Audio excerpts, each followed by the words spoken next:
వారు రాయటమే ఆలస్యం, ఇంకో ఆయన లేఖ రాసిండు, ఇంకో ఆయన లేఖ రాయటమే ఆలస్యం, ఇంకో ఆయన ఆడ నుంచి వచ్చేసి.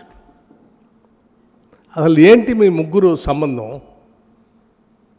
రైట్, సరే, రాధాకృష్ణ గారు సైట్ విజిట్ కండిషన్ అనేది సింగరేణిలో మొట్టమొదటిసారి బట్టి విక్రమార్క ఉప ముఖ్యమంత్రి అయిన తర్వాతనే ఆయనకు కావలసినటువంటి వాళ్ళకి అందించడం కోసం, పెట్టడం కోసం ఇది పెట్టాడు అని సరే నువ్వు ఊహించిందంతా రాసుకున్నావు, పర్వాలేదు.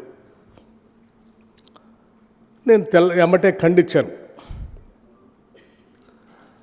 వాస్తవంగా ఇటువంటి టెండర్సు కానీ, లేకపోతే వాటికి సంబంధించిన వ్యవహారాలు కానీ, రోజువారీ కార్యక్రమాలు కానీ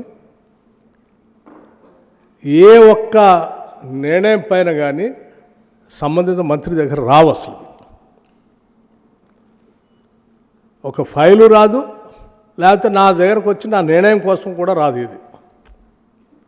it is an autonomous independent 105 years board ఏర్పడి 105 yearsతో నడుస్తున్నటువంటి ఒక అటానమస్ సంస్థ.